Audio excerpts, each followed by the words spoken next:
Good evening and welcome to the Nevis Newscast. Today is Friday, June 24th, 2016. I'm Fredicia Liebert. Once again, the area representative has demonstrated his love for people and his commitment, and so we are proud to be a part of this project. The Premier, the area representative, saw the need to do something for this family, and we're here to see the culmination of the process. Cabinet Secretary Stedman Truss.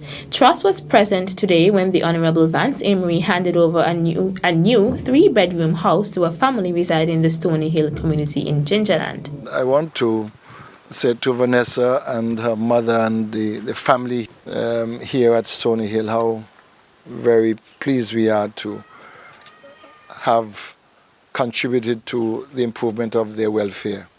And if I may say, for many years we've seen the conditions, and we really felt, based on the recommendation of Ms. Glorita Vaughan, who is the social worker in the area, that something should be done. We feel that we are doing the right thing to improve their conditions by giving them this house at the expense of government, because government has a dual role. We collect revenues, but we also try to take care of people.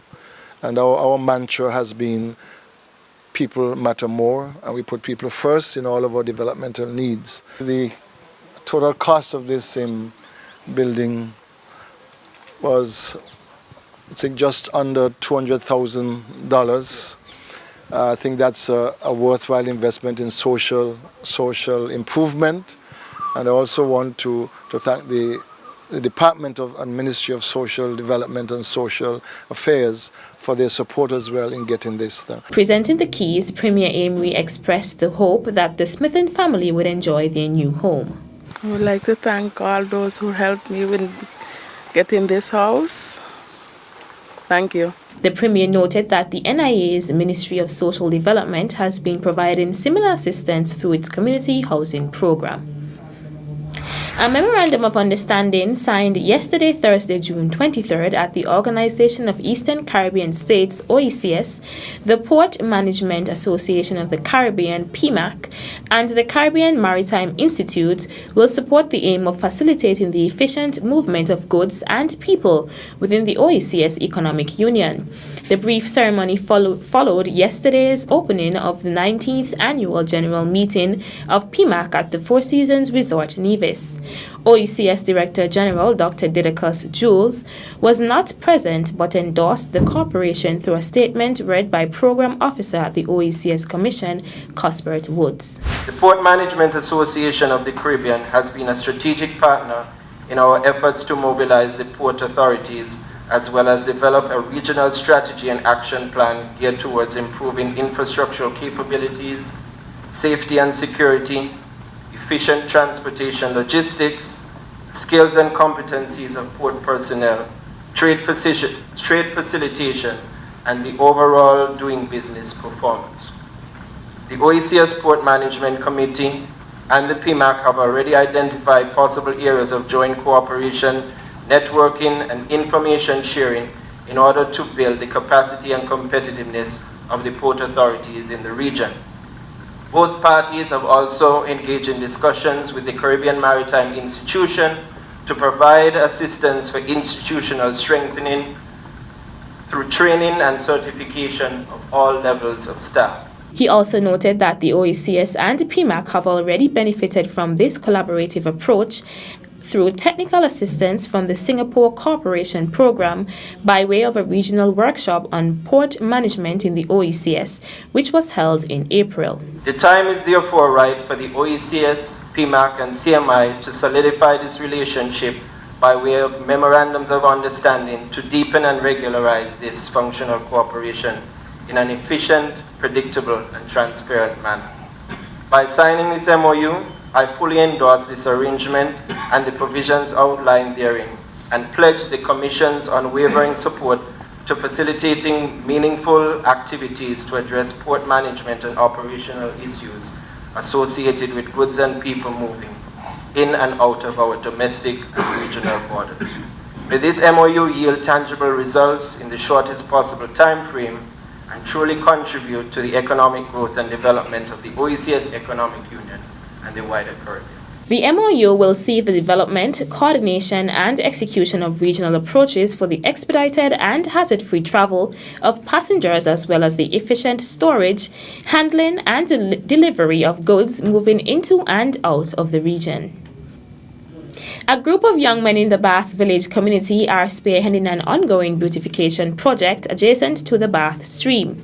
Supervisor of the project, McKinnon Claxton, says he is pleased with the work of the young men thus far.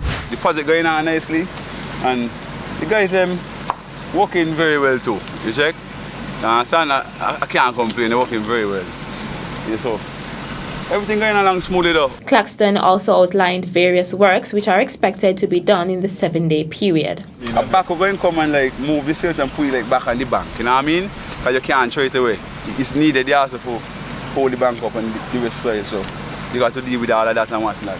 But going down differently, we just staying on one side. Because the side over here is mostly environment. We don't really want to destroy the environment. We just doing cleaning straight down to the beach. So you could beautify the place a little more. So when people actually drive down the road, they could say, man, up the stream, and the stream look nice and clean and what's not, you check? And it's with village. So we go make sure you clean, right? Supervisor of the Bath Village Beautification Project, McKinnon Claxton. Still to come, government issues statement regarding regenerative medicine project at JNF Hospital and departure of Chief Medical Officer. The details after this break.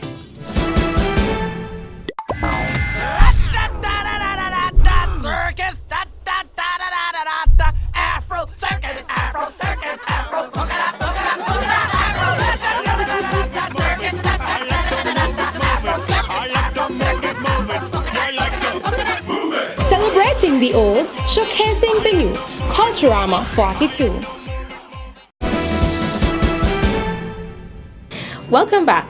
The government of St. Kitts and Nevis yesterday, Thursday, June 23rd, issued a statement to clarify the position relative to the regenerative medicine project temporarily housed at the Joseph N. France General Hospital and the departure of Chief Medical Officer Dr. Patrick Martin.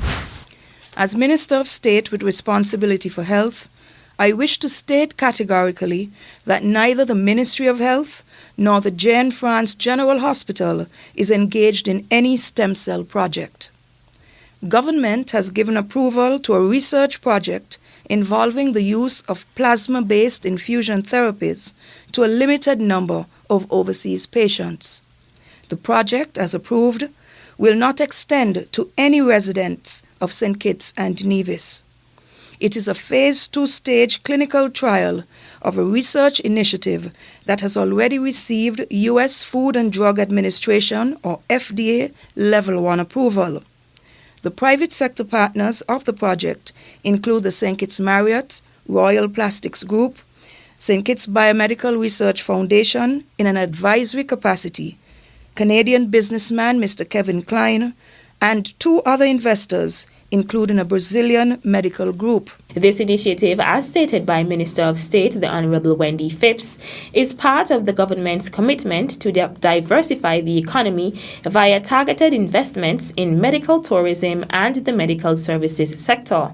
Within the past 6 months, Cabinet has approved 2 new business ventures in the area of regenerative medicine. Both of these projects have been carefully vetted prior to approval. Advice was sought and obtained from key stakeholders in health, including members of the St. Kitts and Nevis Medical Board, Ministry of Health in the Nevis Island Administration, the NIA, and the Pan American Health Organization, PAHO. Based on the agreement between the government and investors, the project has been approved for temporary housing in the back of the private ward of the Jane France General Hospital for a maximum period of 6 months, during which time the investors would be securing alternate facilities to house the project. The project's occupancy of 3 rooms at the private ward began on Monday, June 13, 2016, with the therapies to be administered by 2 government-paid staff nurses of the JNF Hospital, with pro bono voluntary oversight by Dr. Dwayne Archibald, a government-paid medical practitioner at JNF. Additional oversight of the project is also being provided by the JNF Hospital's Medical Chief of Staff, Dr. Cameron Wilkinson, and the Director of Institutional-Based Nursing Services, Matron Sonia Daly Finley.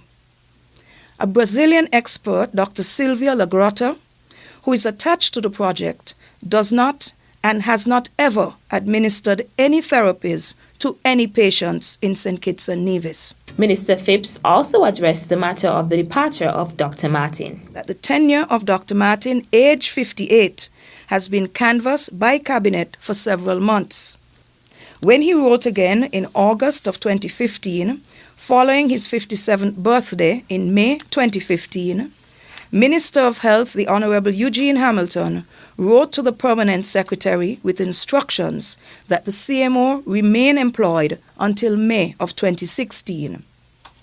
Dr. Martin, therefore, was well aware since October of 2015 that he was expected to demit office by the end of May 2016.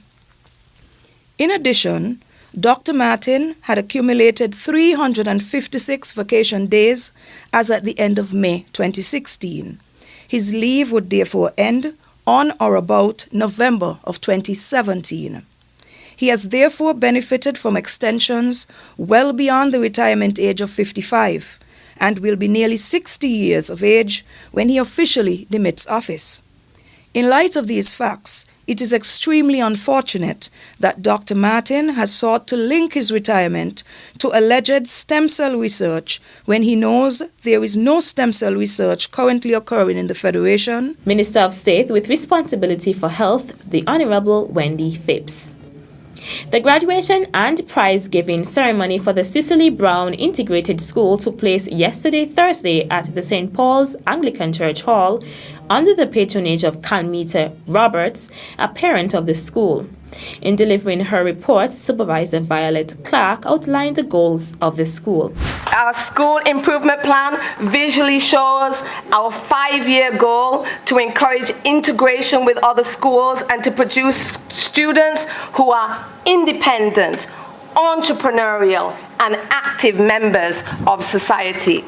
The school is fully equipped with computer laboratory, fully functional kitchen for student use, inviting counselor's office, therapy room, and 5 colorful classrooms designed to stimulate student learning. Indeed, we are the original child-friendly school. She also expressed her appreciation to the Nevis Island administration for recently donating a bus to the school for its official use.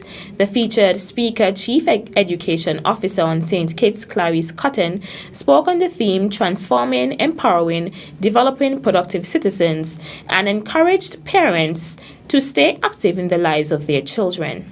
I am confident that all the graduates here have been well prepared to be good citizens. Their experiences, such as participation in the Special Olympics World Games, the years they have spent in school, the work they have done in school, the jobs they were all going to part-time while they were in school, those were activities that were leading towards making them productive citizens. Parents, you are encouraged to remain involved in your child's life. Continue to reinforce the skills they have learned in school. You are now the ones who will need to ensure that they keep their jobs. You have to remind them about teamwork. You have to make sure that they leave for work on time. You have to encourage them to be respectful. You have to encourage them to keep on learning. Valedictorian of the 2016 graduating class is Letitia Davis.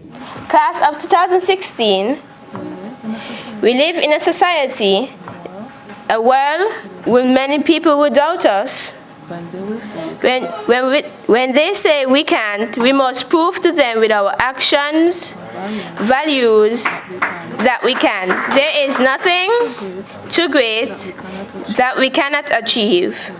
Remember, Where there is a will, there is a way. The future is in our hands. Thank you. In addition to Davis, 7 other students graduated yesterday. Gilano David, Tonya Cornelius, Chelsea Smithen, Saranji Zacharias Matos, Rodney Cozier, Orencia Clark, and Mark Fobbs. And that's it for this edition of the Nevis Newscast. On behalf of all of us here at the Department of Information, I'm Fredisa Liebert. Thank you for viewing.